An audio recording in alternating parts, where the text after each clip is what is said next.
just to recap ad infinitum, we're looking at the theme we're pursuing at the moment is these 5 great stages of the spiritual path.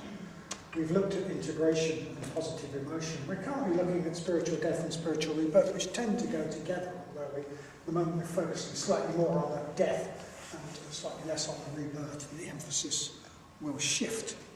And what I'm going to talk about tonight is the life of the Buddha as a story of spiritual death and spiritual rebirth.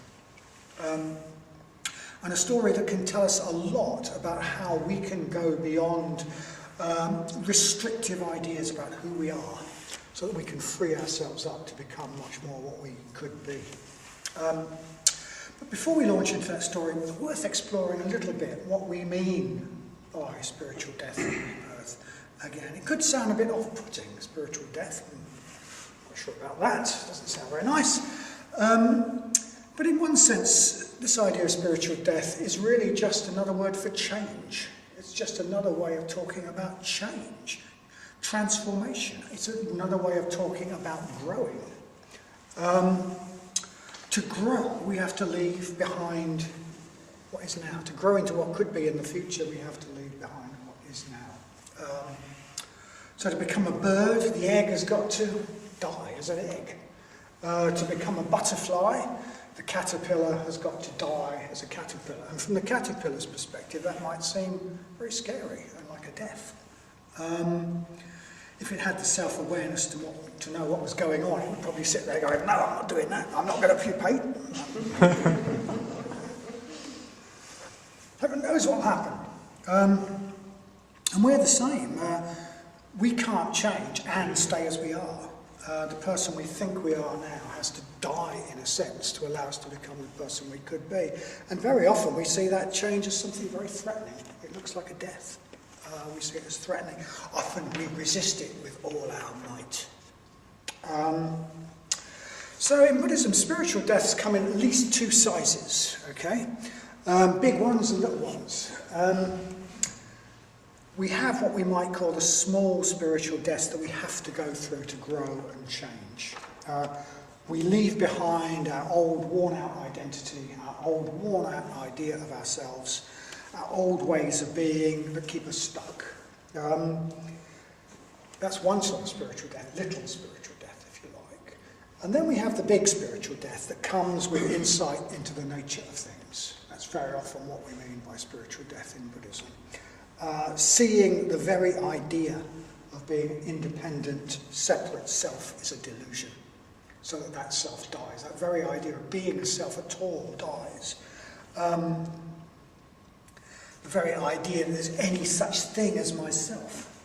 And when this happens, we don't just fall apart and cease to exist. Like, oh, okay, I don't exist. What am I going to do? I'll just sort of turn into a cabbage.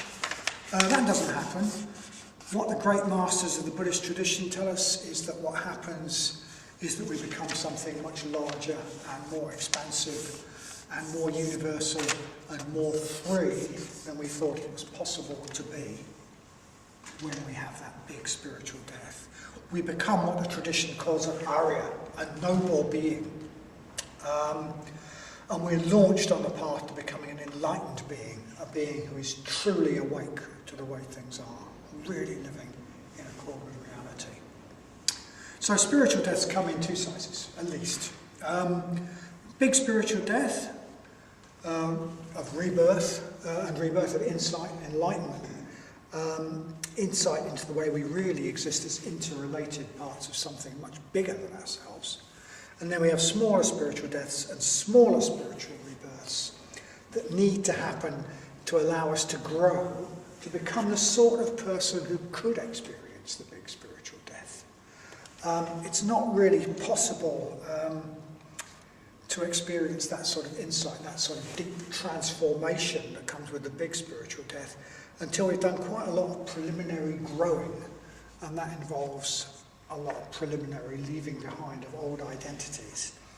There's no point in expecting an apple sapling to produce blossom and flowers and blossom and fruit, which is what we sometimes do. You know, we want to get on to the highest possible meditation practices and have the insight.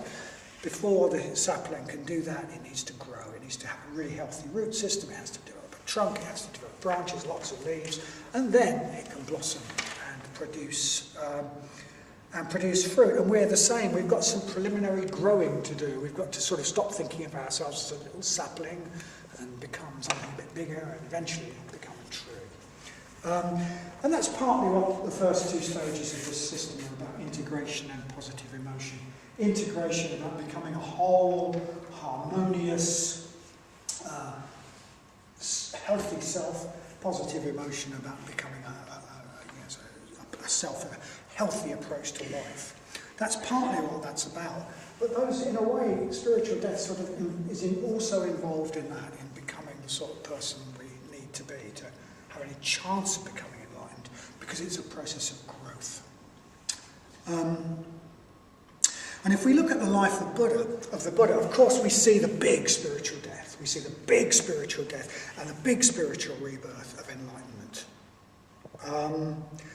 But we also see several examples of smaller spiritual deaths that the Buddha needed to go through before he could become the man who finally sat under the Bodhi tree. And the Buddha's first spiritual death that we know about, really, was said to have come when he was 29 years old. So he was 29 years old. Some people say he was much younger, but the tradition says he was 29. And up until that time, the Buddha had been very much a VIP, a very important person. He was the son, the tradition tells us, the son of a king. That's the sort of mythic tradition. There's some question on that because it's said that, hey, the Shakyas were Republicans. How could they have had a king? He was certainly the son of a very important man, the son of at least a sort of chieftain of the Shakya clan. He was a nobleman. He was a rich aristocrat. He had wealth. He had status. He had a beautiful young wife and a life that consisted of a constant round of pleasure. So this is what a passage in the canon says about this, if I can find it. Can't find it. I've lost my quote.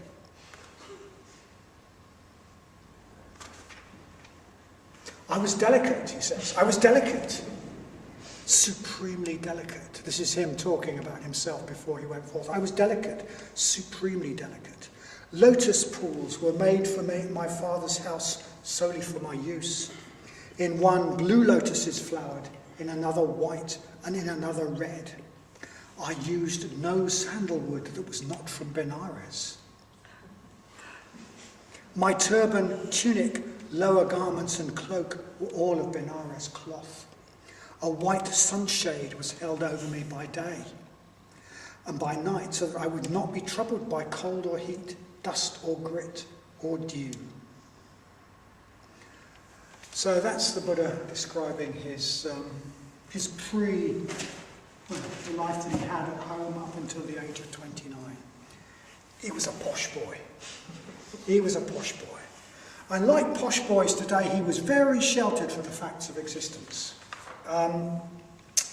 He lived a life in a sort of God realm, where reality was kept at bay, at least temporarily, by money and status. So the traditional story runs that his father, that it was predicted of the Buddha that he would either become a great king or a great spiritual teacher. And his father was absolutely determined. He knew which one of those he'd rather his son was. He'd rather him be a great spiritual teacher, so he wanted to keep from him. He'd rather he was a great king. So he kept from him everything that would make him dissatisfied. Everything that would make him dissatisfied with the worldly life. Totally sheltered him from the facts of existence. That's the traditional story. But you can't keep the real facts of existence at bay forever. It's just not going to work. Eventually they leap out at us. And for the Buddha, this is said to have happened through seeing what are traditionally called the four sights, or the three sights, really, initially. So in the mythic account, the Buddha had been completely sheltered from all the unpleasant facts of existence. The ones that we'd like to be sheltered from, we'd like to hide from them. He didn't know, according to the tradition, he didn't know that people got ill, for example. But one day he went out of the palace with his charioteer and he saw a sick person. He saw an ill person. And he said to his charioteer, what's the matter with him? What's the matter with him? And in the mythic account, the charioteer said, well, he's sick. He's ill, Lord. He's ill. And the Buddha said, what do you mean he's ill? What's that? What's that? Well, he's sick. You know, everybody gets sick. Everybody gets sick sometimes. What do you mean everybody gets sick? You mean I'm going to get sick? I'm going to be like that? Oh yeah, you're going to get like that. You're going to be sick. Everybody gets sick. That's the traditional account. And next the Buddha sees an old man. He sees an old man, thin, shrunk, bald, bent, feeble, unsteady, hardly able to walk, obviously in pain from aching knees, aching back, aching hips. And he says, well, what's the matter with him? What's the matter with him? And the charioteer said, well, he's old. He's old. What do you mean, he's old? He's old. Everybody gets old. What? Everybody gets... What do you mean, I'm going to get old like that? I'm going to be like that? Oh yeah, you'll get old like that. Unless something kills you off first, you'll be old like that. Surely not. And then he sees, apparently, a corpse being taken to the cremation ground. And he said, well, what's the matter with him? Why is he stiff? He's stiff and he's not moving. Well, he's dead. Maybe he's dead. What's that mean? Well, he's dead. Everybody dies, you know, you can't move, you can't speak, they burn you or they bury you in the ground. What? What happens to everybody? Yeah, it's going to happen to me. Yeah, it's going to happen to you. That's the traditional story. I'm afraid so. You know, you're going to get sick, you're going to get old, and you're going to die and be burned or buried in the ground. And we're told the Buddha was horrified. He was horrified. So horrified that he was completely disillusioned with his luxurious existence.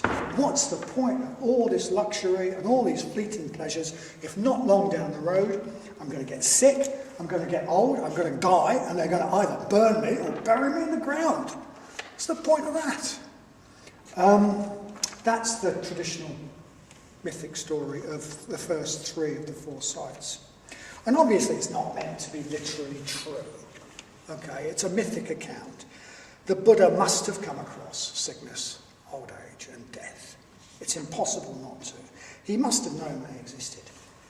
But there's knowing and there's knowing. We all know about sickness, old age and death. But do we live as though we knew about sickness, old age and death? We all know about them at an intellectual level, but that knowledge doesn't really go very deep for most of us because we don't want it to go deep. We don't want to know those things. We would much rather live in a sort of comfortable fantasy where that doesn't happen. Turn a blind eye to the realities of the human condition so that we can carry on living in the way that we've got used to, which sort of shelters us from reality. As T.S. Eliot said, humankind cannot bear very much reality. We don't want to know. And that's what the story is actually getting at. Not that the Buddha was actually sheltered from sickness, old age, from any knowledge of sickness, old age and death, but that he'd managed to shut out the reality of our human existence, as most of us do most of the time. He had distracted himself from reality with a constant round of pleasure and luxury. And of a sense of himself as being, well, I'm a prince, I'm great, I'm all right. And his seeing those first three sights and suddenly realising the truth of sickness, old age and death is a dramatic, mythic way of saying that his eyes were opened. There's knowing, and now he really knew. He really took it on board. as our eyes are sometimes opened. His eyes are opened as our eyes are sometimes opened. When someone close to us dies, when we have a brush with death, when something destroys the way we've constructed our lives.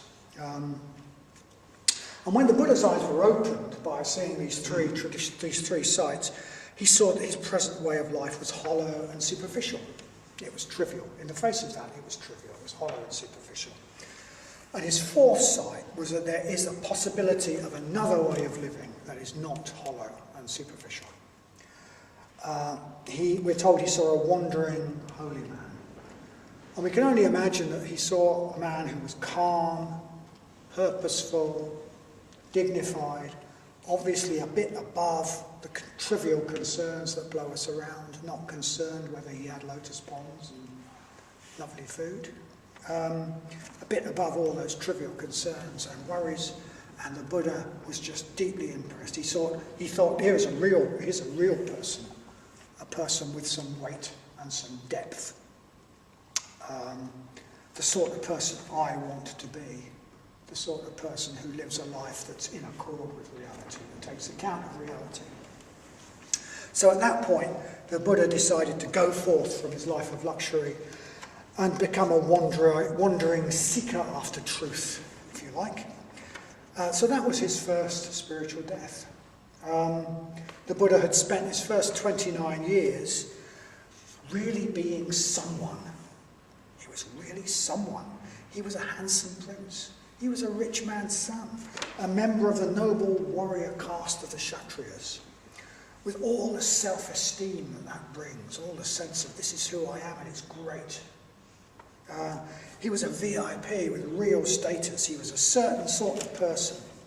And no doubt he mainly consorted with people like himself. His main encounters with other people, as lower people, as servants, etc., etc. He was a real somebody. And he decided to leave all that behind to become a nobody. The person he had been, the rich, handsome young nobleman, that person died. So we're told that he cut off his hair and his beard. He swapped his luxurious clothes for beggar's rags. And he went off to wander on foot, sleeping in the open, begging for food, living on scraps, in order to have a more meaningful life. Effectively, he became a tramp. He became a spiritual bum. Gautama was, in a big way, giving up his old identity, renouncing his security, his status, his comfort, giving up his place in the world, and cutting off his hair and his beard and getting rid of the clothes of a rich man. All that symbolises leaving behind that old identity. And people who are ordained in the monastic traditions still do it. They still cut off their beard and their hair, and they still don symbolic, they might be made out of silk these days, but they're symbolic beggar's rags. It was a death. I was ordained in India, and in India they have apparently have a tradition of bathing corpses in turmeric. Because it preserves them. And so I was ordained in India, and the fact that that was a spiritual death was marked by the fact that we had to take a bath in turmeric. And it was distinctly alarming for people when you came back, because they thought, oh my God, he's got jaundice. It looks cracking on somebody of an Indian complexion. Do it to an English person and you look seriously ill.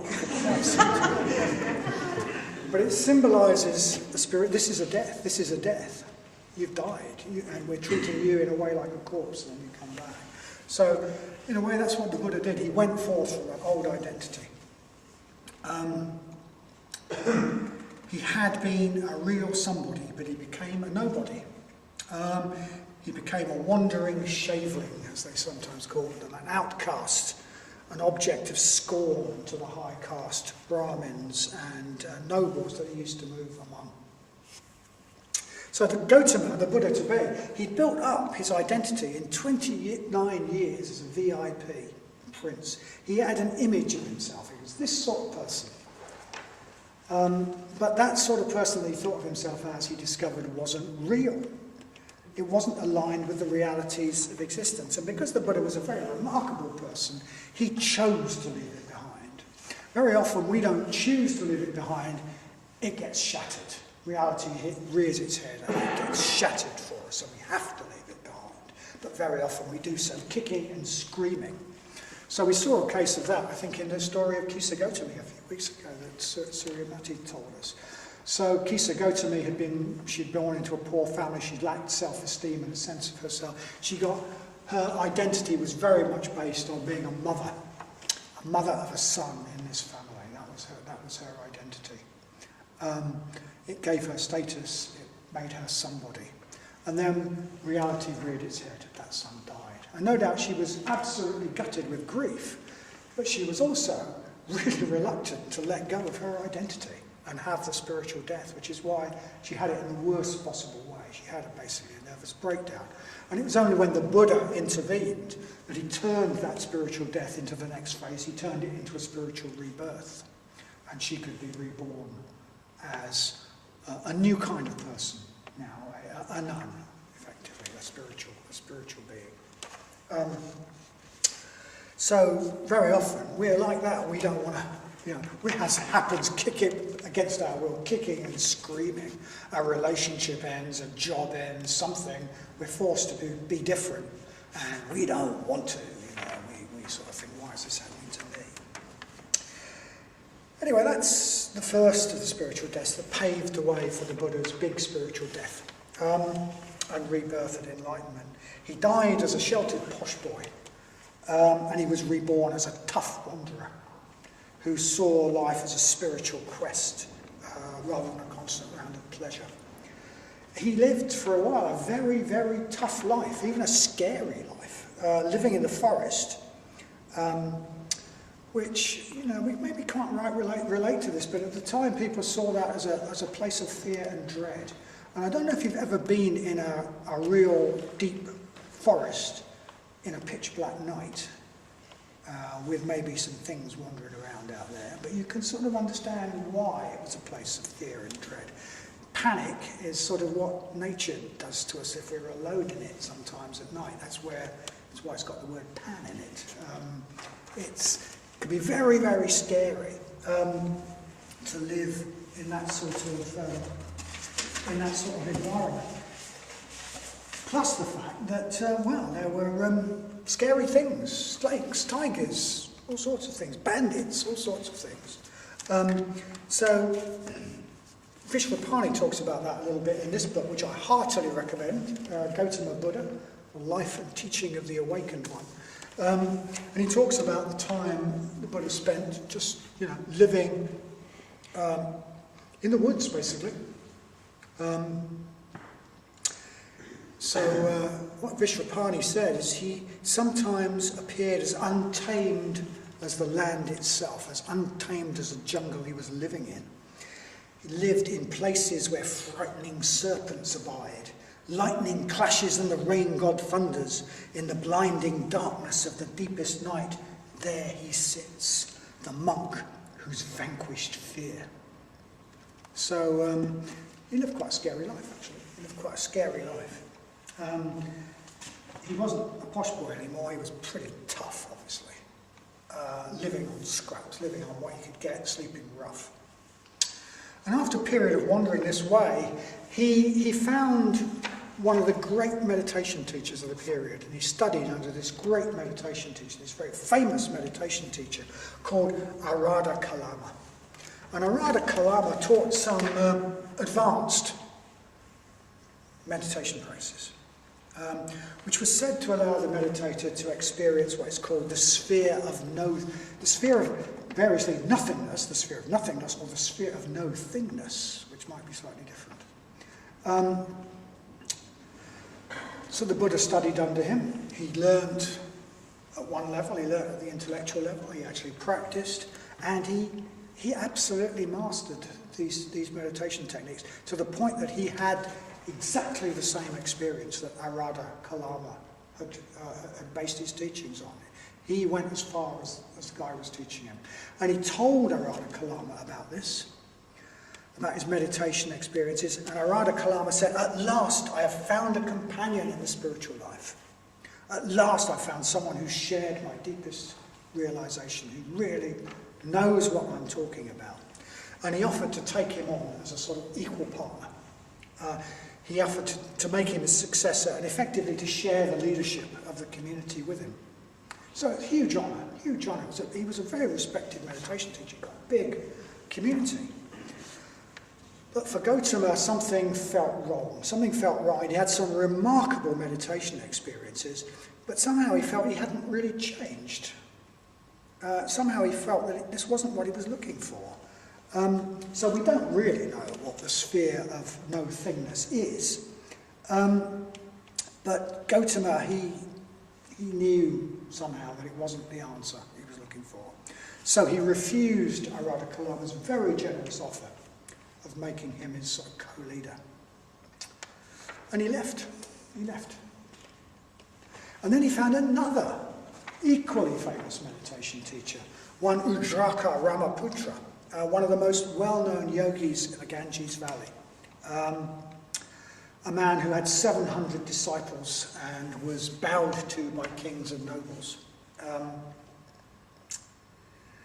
And Ujjraka Ramaputra taught several meditations, including the sphere of neither perception nor non-perception.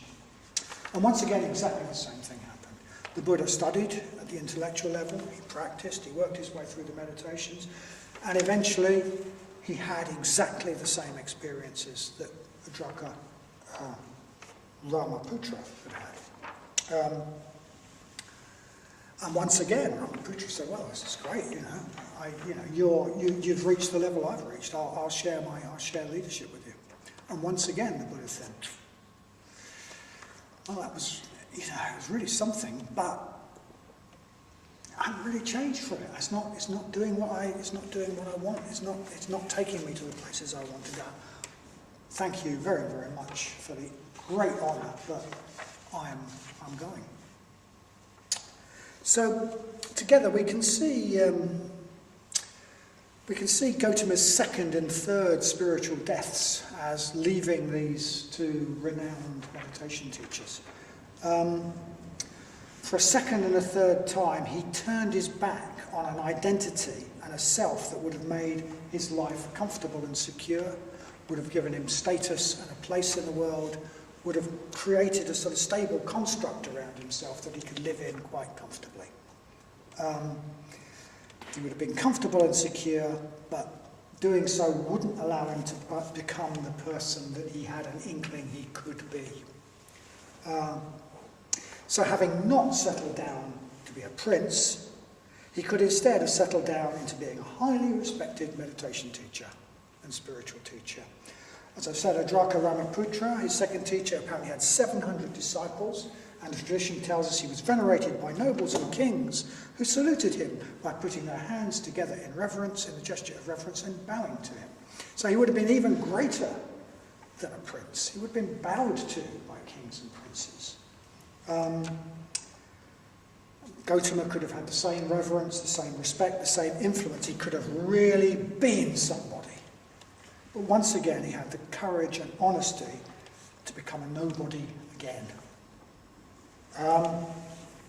So having studied meditation under these two great teachers, he took a third course. He turned to asceticism, sometimes called asceticism in our movement. He turned to asceticism. So asceticism is a sort of approach to the spiritual life in which you basically seek to make, as it were, the soul or the spirit stronger by denying the body. You somehow see the body and the spirit in conflict, and so you try to give one more strength by punishing, as it were, the other. Or you rise above identification with the body by giving it a really, really hard time. And this apparently was really common in the Buddha's day. So in the Buddha's day, there were people who made a practice of standing on one leg for very long periods. There were people who made a practice of going around on all fours and barking like dogs, and pretending to be dogs. There were people who made a practice of lighting 4 bonfires and then sitting between them. in the Indian sun. The Buddha didn't take any of these sort of slightly sort of weird and wonderful approaches, but what he did do was he fasted. He fasted. He fasted to extremes. He reduced his intake of food to a tiny amount. And you often see, if you look at pictures, representations of the Buddha, you'll see some in which he is skeletal. He is absolutely skeletal. It's the absolute opposite of the sort of fat Buddha, which isn't really a Buddha, that you sometimes gets associated with the Buddha in the Western, in Western art, etc. Well, not art, but Western knickknacks. And this is the Buddha with ribs sticking out, with his backbone showing through, with gaunt cheeks, etc., gaunt eyes. He fasted to extremis, to give the mind power over the body, to show that he was stronger, he could put up with suffering, he was stronger than the body, he could completely overcome his identification with the body. So he fasted till he became a skeleton. But the Buddha had got determination, extreme determination, and he'd got loads of charisma.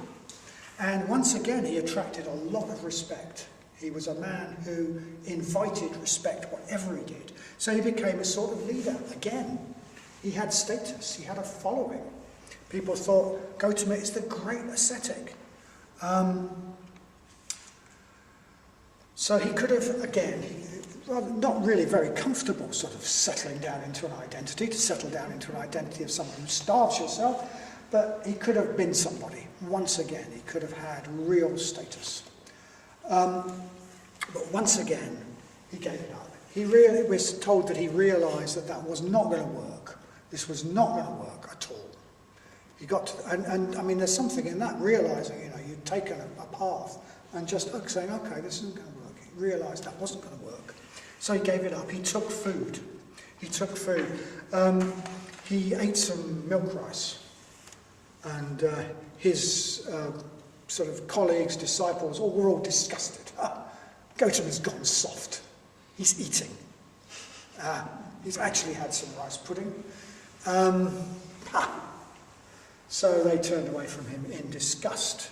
So once again, he let go of his old identity as a great respected ascetic, and once again, he could have been somebody, and he became a nobody again.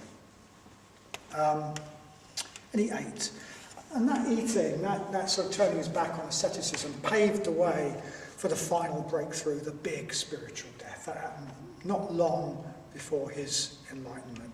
The big spiritual death and the big spiritual rebirth.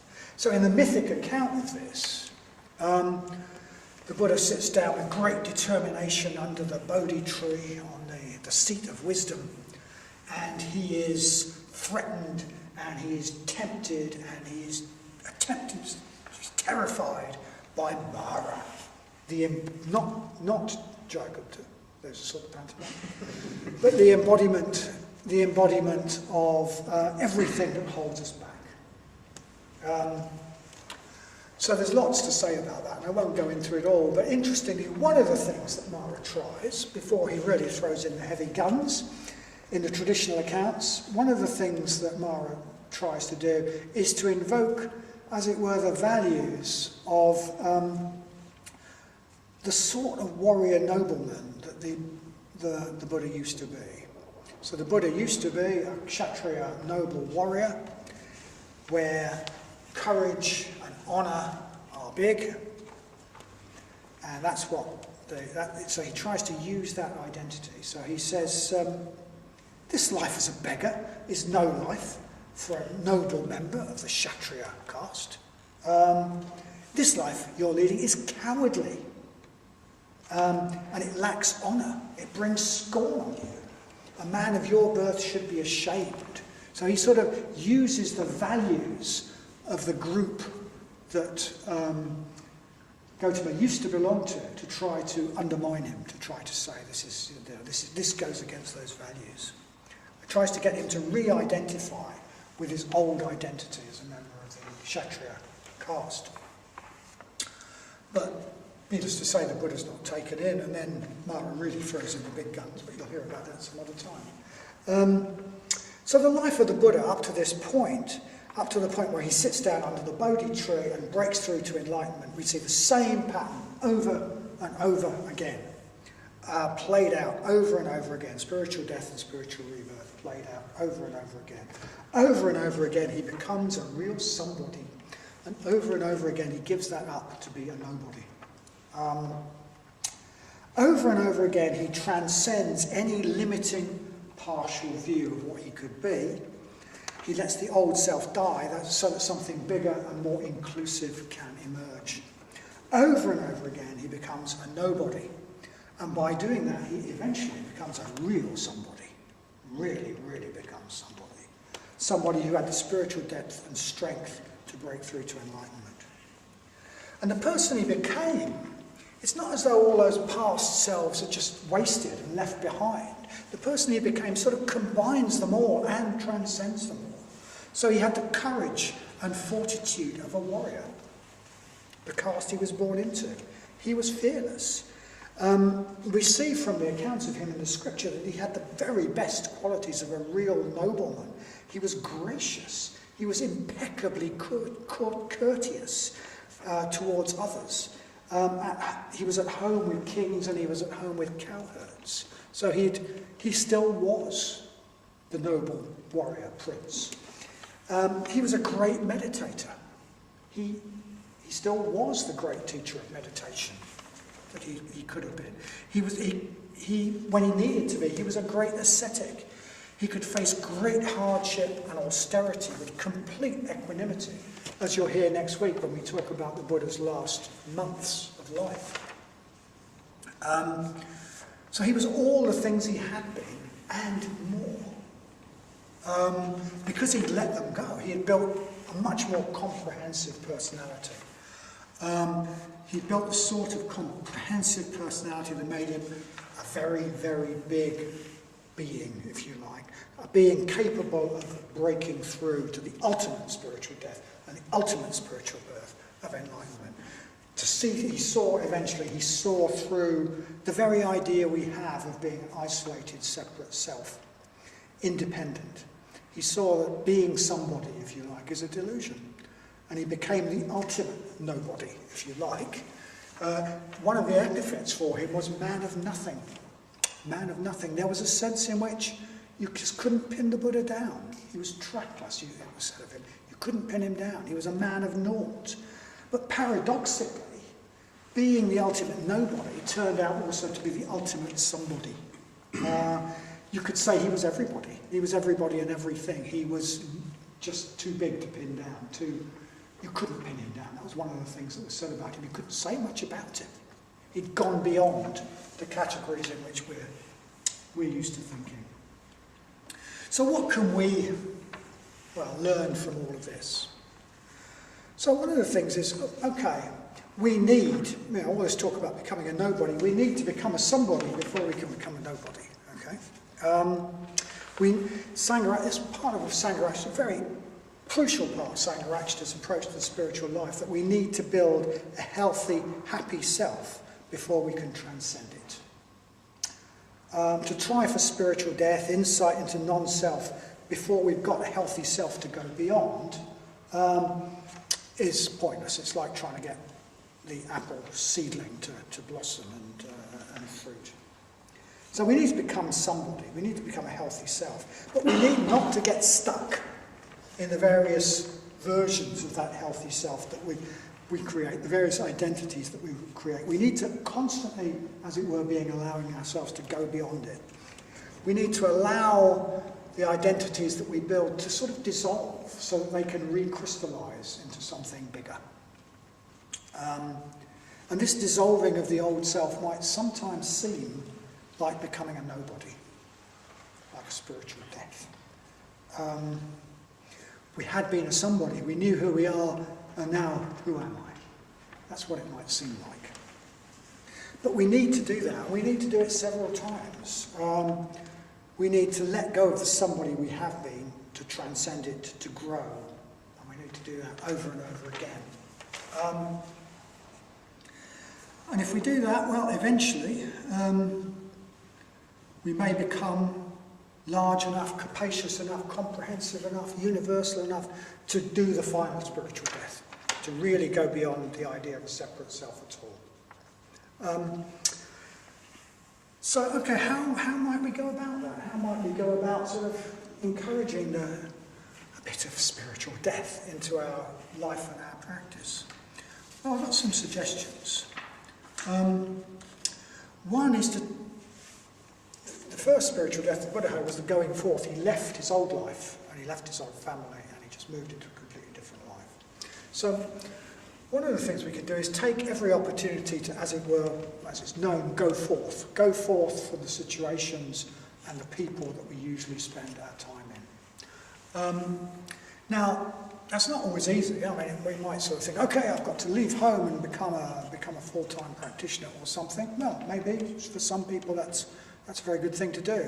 But for a lot of us, when we've got responsibilities, and it would be thoroughly unethical, thoroughly irresponsible to just jack in our responsibilities. If we haven't got any responsibilities, well, great, we could do real dramatic going forth. Great. If we have got responsibilities, well, what we can all do is take the opportunities that we have got to go forth from our normal circumstances and the people that we normally spend our time with. The trouble is, there might be nothing wrong with that, but the trouble is that the circumstances and the people we normally spend our time with tend to keep us in an identity, tend to keep us in the identity we have in that milieu. They tend to keep us in the mental states that we experience in that milieu, and it can be quite difficult to change without doing something to knock some holes into that. And one of the ways, of course, we can knock some holes into it is to go on retreat. Going on retreat is a sort of small spiritual death. We take ourselves away from our usual situation, we take ourselves away from the people we normally spend our time in, and whoa, something can happen. We're freed up. We're not sort of locked into a situation that tends to keep us the same. For those who want to be more radical, there's all sorts of things. Join a community, go and work in a right livelihood, go and work in a retreat centre, I don't know, go and become a hermit on top of a mountain, go and live at our retreat centre in Gushaloka, which is also on top of a mountain. I don't know, there's loads of things you could do to do spiritual death. But okay, most of us, we take a more softly approach. And but seek out the opportunities. Don't sort of reject the opportunities because they feel uncomfortable. And that brings me on to my next point, which is welcome situations that force us out of our comfort zone. Okay? Situations, when we get out of our comfort zone, it's a sign that our old identity is challenged. It could be something as small as the fact that it snowed this morning and we can't use the car, but it could be something, much bigger. It could be having to do a task that we feel completely incapable of doing. All sorts of things force us out of our comfort zone. And our comfort zone is, in a sense, it's sort of like our identity. There's a story, and I don't know how true this is, that elephants were once, or still are, trained by putting a stake in the ground when the elephant is a little baby elephant. And so this is elephants who are going to lift big piles of wood. And there's trained, they get a little baby elephant, put a stake in the ground, tie a rope around the elephant's neck, and the elephant can go in a circle around the stake. So the elephant is dead happy going in a circle around the stake, and everybody's very nice to it, and it gets fed, and every now and then it goes, ugh! Gets to the end of its circle, and ugh! So the elephant learns that it's got a circle it can be in, and if it tries to go out of that circle, it gets very uncomfortable. So that's the elephant's comfort zone. And then when the elephant's a bit bigger, when it could just pull the stake out of the ground if it wants to, the elephant won't go out of the circle. And it will lift wood and do anything you say inside that circle. And it won't run off because as soon as it gets near the edge of the circle, it goes, ugh! Anxiety. And we're quite like that, actually. So the circle is our sort of comfort zone, the things we're used to doing, the things we're used to being. When we get to the edge of it, it's like, I don't want to go beyond. So a really good sign that we're moving beyond an old identity is actually discomfort and sometimes anxiety. That's what it can feel like. And one way a connected thing with seeking out, or at least welcoming situations that force us out of their comfort zone, is something to do with taking on commitments, actually. Throwing ourselves into things. So the Buddha, on the one hand, the Buddha sort of said, all views are wrong, but the Buddha was a very, very committed man. He didn't shall I. He didn't say, well, maybe I should go forth, or maybe I should just stay here and be a king. There's lots of good things about being a king. I could do this. And maybe I should stay here and be a meditation. He just did it. He committed totally to whatever he did. When we commit totally to what we do, we're forced to grow, actually. We're forced to grow. We're forced to go beyond our comfort zones. So that would be connected with welcoming situations that force us out of our comfort zone. My third suggestion for, as it were, inviting a bit more spiritual depth is to sit lightly to our identity. We often have quite a strong sense of the sort of person we are. So in his talk and his little booklet called Breaking Through into Buddhahood, the Sangha talks about this. And he says, well, actually we need to go beyond all the ways we think of ourselves. We need to go away from, we need to completely leave behind any idea of who we are. We need to go beyond the ideas of identity we've got from our family. We need to go beyond the ideas of who we are we've got from our educational process. We need to go beyond the ideas we have about which sort of subgroup in society we belong to. That might be, well, I'm an educated middle class person, or I'm an arty person, or I'm a working class person, or I'm an alternative sort of free thinker. All those things, they're all ways that we put ourselves in a box. We need to go beyond our national conditioning. We need to not, Buddha doesn't think I'm an Indian Buddha. It's like beyond that, beyond these sort of silly boundaries that we draw on the Earth's surface that identify with, beyond even, he says, getting more challenging, gender, beyond even our idea of ourselves, like I'm a man or I'm a woman, and he says ultimately beyond even the idea of ourselves as a human being, whatever that might mean.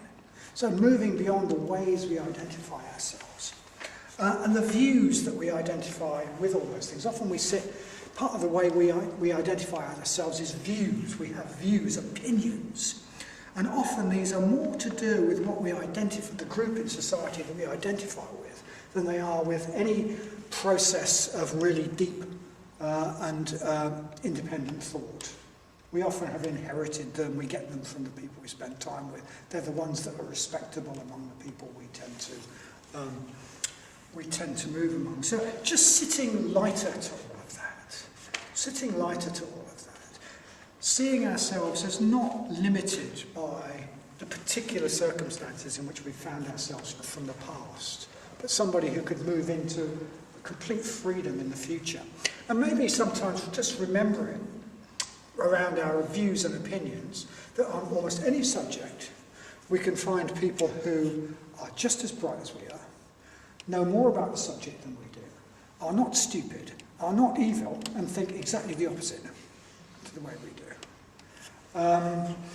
So that doesn't mean we don't commit to things, but it does mean that maybe a little bit of intellectual humility around some of our views and not sort of, this has got to be right, would be a way to just sit a bit more lightly to our identity. And my final suggestion would be concerning to pave the way for that big spiritual death. And that's to do a bit of reflection. It's a really good thing to do to combine with our meditation practice. We can do all sorts of things with our meditation practice, but one of the things we can do, particularly at the end of a meditation, is to do a bit of reflection. We could reflect on impermanence. We could even stretch that a bit and reflect on our own impermanence. We could reflect on the extent to which we're conditioned by situations around us and the extent to which we're connected to others. We could reflect on the fact that the things we often look to for our happiness often don't seem to deliver, whereas sometimes other things do. The the sort of toys and sweeties we give ourselves don't really work. So there's all sorts of things we could reflect on. The more the Dharma we know, the more we've got to reflect on. But I remember Vasantra once saying to me, a modern member called Vasantra, saying, well, if you have a really good meditation, there's two things you can do afterwards. Don't waste it. He said, don't waste it. Use it. And there's two things you can do to use it. One is, he said, to make a wish. Well, that might sound a bit daft, but if we're in a very focused state, we can will something, and our will starts to have a bit of punch.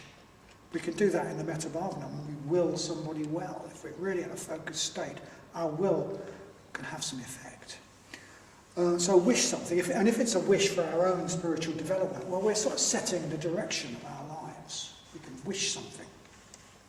And the other thing is that either make a wish, which is putting it rather simplistically, or reflect. And that's how we use it. If we reflect with a really focused, concentrated mind, we can start to see through to the reality of things. And in the reality of things, but if we start to see through into the reality of things, then the person we are now has just got to go. It's just got to go, because the person we are now, we're told by the tradition, is based on a delusion. It's based on the very delusion that we are completely separate, independent, and we've got to look out for number one, rather than the fact that we exist as a sort of interconnected, related node in a much bigger web, that we're part of something much bigger than ourselves. So that's my final suggestion, is, prepare the way, as it were, for the big spiritual death by doing a bit of reflection and just sort of making dharmic ideas sink in. So yeah, that's a little bit about spiritual death and the life of the Buddha. And next week we'll talk about the Buddha's past weeks in which his actual physical death happens, and we'll see, in a way, how great a person can become if they do follow that path of spiritual death and spiritual rebirth. Thank you.